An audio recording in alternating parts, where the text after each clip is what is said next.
সিলেট নগরীর বুক চিরে বয়ে গেছে সুরমা। স্রোতস্বিনী এই নদী একসময় ছিল সিলেটের লাইফলাইন। নদীর তীর ঘেঁষেই গড়ে উঠেছিল ব্যবসা বাণিজ্যের পাইকারি হাট, মোকাম। সেই হাটগুলো এখনও সরব, ক্রেতা বিক্রেতাদের পদচারণায় ব্যস্ত থাকে দিনভর। পাড়ের ওই কোলাহল দেখে নীরবে কাঁদে এক সময়ের প্রমত্তা সুরমা। যৌবন হারানো সুরমার কান্না যদিও শোনার নেই কেউ। দখল দূষণ আরও ভরাটে সুরমা আজ বিপন্ন। শীতকালে শতসিনী সুরমা রূপ নেয় নালায়, স্থানে স্থানে জেগে ওঠা চড়ে চাষাবাদ হয় সবজি। আবার কোথাও আয়োজন হয় বিভিন্ন ক্রীড়া অনুষ্ঠানের। বর্ষায় নাব্যতা হারানো সুরমা তার পানি উগড়ে দেয় লোকালয়ে। বিভিন্ন ছড়াখাল আর পার উপচে সুরমার পানিতে সৃষ্টি হয় জলাবদ্ধতার। সিলেট নগরীর কাজীর বাজার থেকে কুশিঘাট পর্যন্ত সুরমা নদীর উভয় পারে একসময় ছিল সারি সারি অবৈধ স্থাপনা। প্রভাবশালী দখলদাররা নদী দখল করে দোকানপাট তৈরি করে ভাড়া দেন ব্যবসায়ীদের কাছ থেকে। বেশ কয়েক বছর আগে সেই স্থাপনাগুলো বেশিরভাগই উচ্ছেদ করা হয়। এতে কিছুটা হলেও স্বস্তি মিলে সুরমার।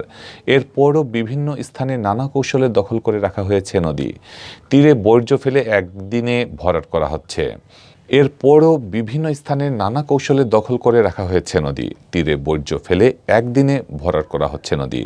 অন্যদিকে দূষিত হচ্ছে পানি। দূষণের এই উৎসব চললেও সুরমার পরিবেশ রক্ষায় কারো কোনো উদ্যোগই নেই।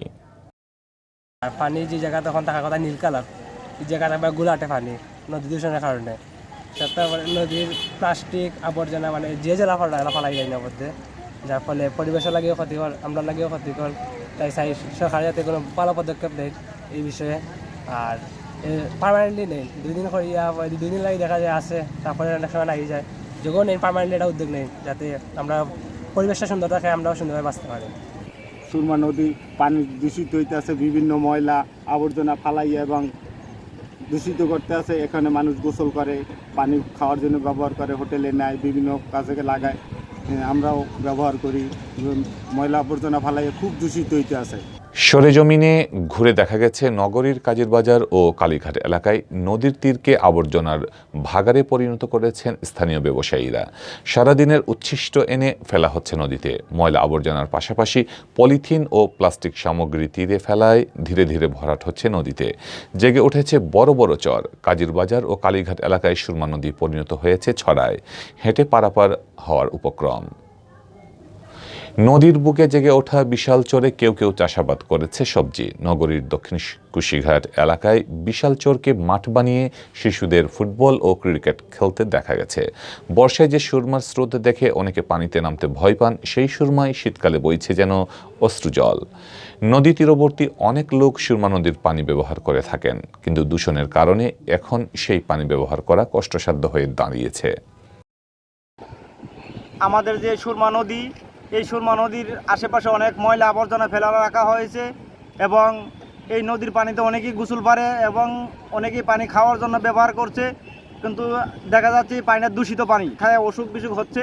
আমরা তো আর জায়গা নেই গোসল দেওয়ার, ওই নদীতে আমরা গোসল দিই, মহিলা হইলে হালায় কাজটা করিয়া রাখছে, বুঝছেন? আমরা তো আর যাওয়ার জায়গা নাই, গাঙ্গুর পার থাকি। বর্ষায় সুরমা নদী ভিন্ন রূপ নেয়। সিলেট নগরীর পানি নিষ্কাশনের একমাত্র মাধ্যম হচ্ছে সুরমা, কিন্তু খননের অভাবে নাব্যতা হারানো সুরমা বর্ষায় নগরীর পানি নিষ্কাশনের সক্ষমতা হারিয়েছে গেল কয়েক বছর ধরে। নগরীর ছড়া খালগুলো খনন হওয়ায় সেগুলোর বেড়েছে নাব্যতা। অন্যদিকে সুরমার নাব্যতা কমে যাওয়ায় ছড়া খালের উৎসমুখ হয়ে গেছে উঁচু। ফলে বর্ষাকালে পানি নিষ্কাশন তো দূরের কথা, নদীর পানি বৃদ্ধি পেলে তা ছড়া খাল দিয়ে প্রবেশ করে নগরীর ভেতর। ওই সময় নগরীর উপশহর সুবানীঘাট ও ছড়ার পারসহ নদী পরবর্তী বিভিন্ন এলাকায় দেখা দেয় জলাবদ্ধতা। সুরমার পানিতে তলিয়ে যায় এসব এলাকার বাসাবাড়ি, রাস্তাঘাট ও ব্যবসা প্রতিষ্ঠান। এদিকে সুরমা নদীর বিভিন্ন অংশ খননে 120 কোটি টাকার একটি প্রকল্প একনেকে পাশ হলেও সেই কাজ শুরু হয়নি। পররাষ্ট্রমন্ত্রীর চেষ্টায় সুরমাসহ সিলেটের 78টি নদী খননের একটি প্রকল্প হাতে নিয়েছে পানি উন্নয়ন বোর্ড, কিন্তু সেই প্রকল্পের কাজও শুরু হয়নি। ফলে সুরমার কান্না থামছেই না।